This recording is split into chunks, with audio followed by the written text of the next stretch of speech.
প্ৰদ্যুৎ বৰদলৈ স্বাভাৱিক কায়দাত থাকে, ধুনীয়াকৈ থাকে, চুট বুট পিন্ধি আহে।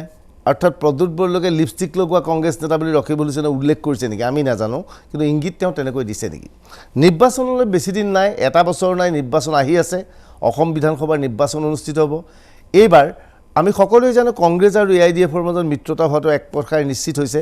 আৰু কংগ্ৰেছ আৰু AIDFৰ যদিহে মিত্ৰতা হয়, তেনেহ'লে গৰিষ্ঠ সংখ্যক সংখ্যালঘুৰ ভোট, ধৰ্মীয় মুছলমানৰ ভোট পোনে পোনে কংগ্ৰেছ আৰু AIDFৰ জোঁটলৈ যাব, সেই কথাটো লৈ বিজেপি নিশ্চিত। গতিকে বিজেপিয়ে এইবাৰ গুৰুত্ব আৰোপ কৰিছে হিন্দু বেল্টলৈ, পূৰ্বে আৰোপ কৰিছিল, গুৰুত্ব দিছিল। কিন্তু এইবাৰ ডাঙৰ কথা হ'ল বিজেপিয়ে পূৰ্বৰ দৰে মিত্ৰগোটক অধিক আসন এইবাৰ নিদিব পাৰে, কিয়নো অগপক লৈ তেওঁলোকৰ যথেষ্ট ভৰসা নাই যে অগপ উঠা সমষ্টিসমূহত কংগ্ৰেছ জিকি যাব পাৰে নেকি। তাৰ বাবে বিজেপিৰ মাজত আৰম্ভ হৈ গৈছে নতুন নতুন ৰণকৌশল।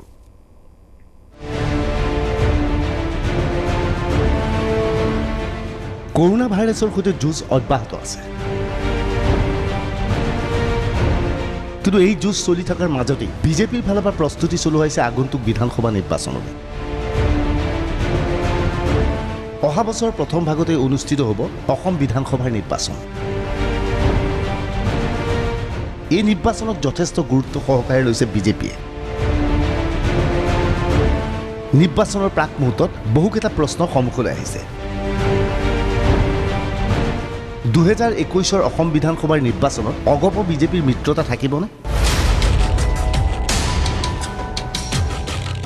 মিত্ৰতা থাকিবনে বিজেপি আৰু BPFৰ?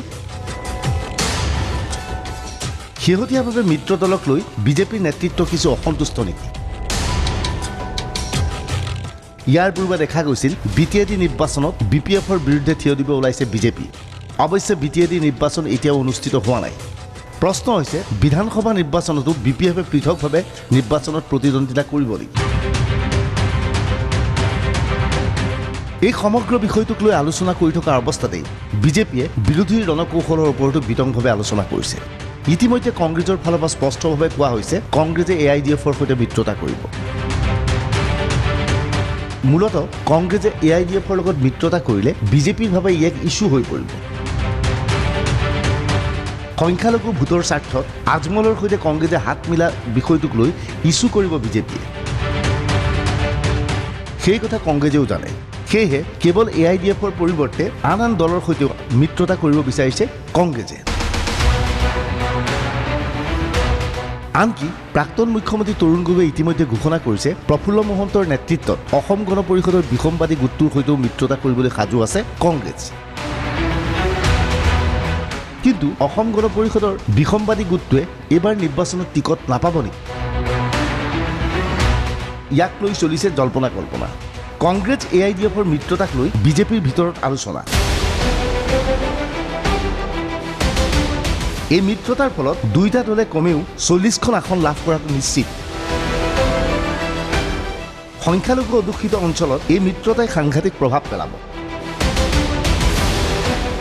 সংখ্যালঘু অধ্যুষিত অঞ্চলত এই মিত্ৰতাৰ বিৰুদ্ধে যুঁজিব নোৱাৰিব বিজেপিয়ে। আহিবলগীয়া বিধানসভা নিৰ্বাচনত এইবাৰ বিজেপিয়ে হিন্দু ভোটখিনিৰ ক্ষেত্ৰত কোনো ধৰণৰ আপোচ কৰিব বিচৰা নাই। কাৰণ বিজেপিয়ে ভালদৰে জানে এইবাৰ সংখ্যালঘু ভোটখিনি পোনে পোনে যাব কংগ্ৰেছ অথবা AIDF দললৈ।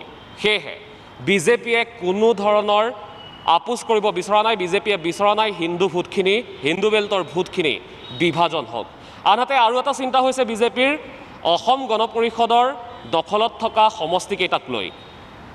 বিজেপিয়ে আশংকা কৰিছে যদি অসম গণ পৰিষদে সেই সমষ্টিকেইটাত ভাল ফল দেখুৱাব নোৱাৰে, তেনেহ'লে আটাইতকৈ লাভান্বিত হোৱা দলটোৱেই হ'ব কংগ্ৰেছ দল।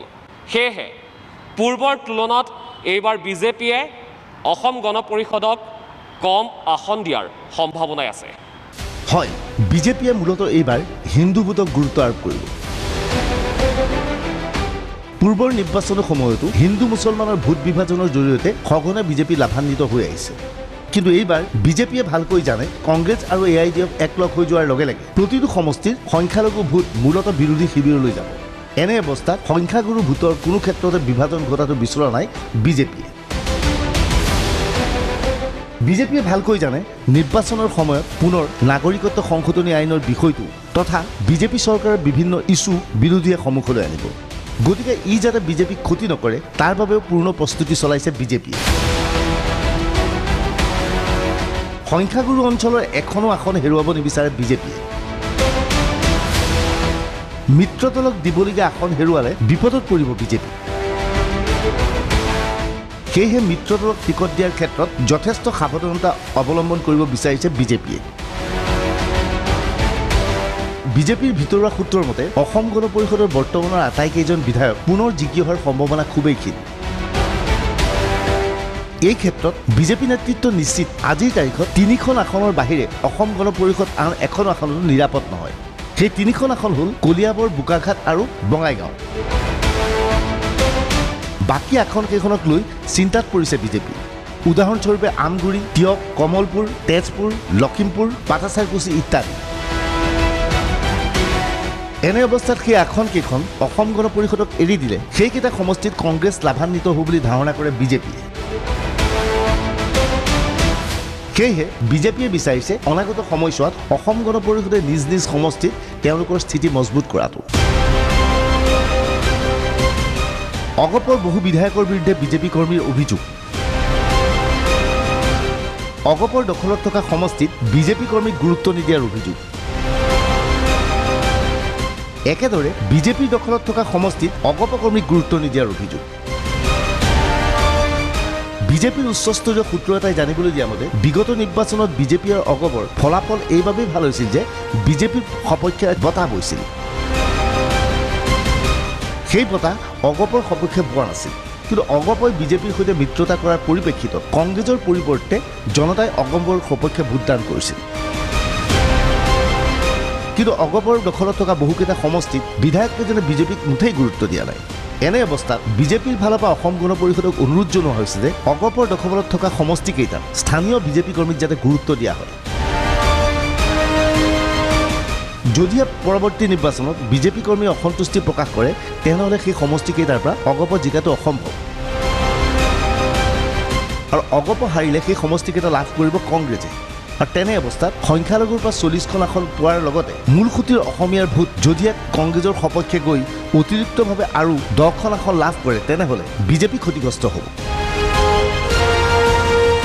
অৱশ্যে বিজেপিৰ ধাৰণা AIDFৰ সৈতে কংগ্ৰেছৰ মিত্ৰতা হোৱাৰ লগে লগে প্ৰাক্তন মুখ্যমন্ত্ৰী তৰুণ গগৈ তিতাবৰ সমষ্টি, অজন্ত নেওগৰ গোলাঘাট সমষ্টি, বিৰোধী দলপতি দেৱব্ৰত শইকীয়াৰ নাজিৰা সমষ্টি আদি কংগ্ৰেছৰ বাবে বিপদজনক হৈ পৰিব। কিন্তু ইয়াৰ বিপৰীতে অসম গণ পৰিষদৰ দখলত থকা সমষ্টিকেইটাত যদিহে অগপই শক্তিশালী স্থিতি দেখুৱাব নোৱাৰে তেনেহ'লে সেই সমষ্টিকেইটা বিজেপিৰ মিত্ৰ দলৰ পৰিৱৰ্তে কংগ্ৰেছৰ হাতলৈ যাব পাৰে। কোনো ক্ষেত্ৰতে কংগ্ৰেছৰ হাতলৈ এই সংখ্যাগুৰু সমষ্টি দিব বিচৰা নাই বিজেপি। ইয়াৰ বাবে ৰণকৌশল প্ৰস্তুত হৈছে, যাৰ বাবে বিজেপিৰ ৰাজ্যিক সভাপতি ৰঞ্জিত দাসে ঘনে ঘনে ৰিপৰ্ট কাৰ্ডৰ প্ৰসংগ উত্থাপন কৰিছে। Bureau' report DY365।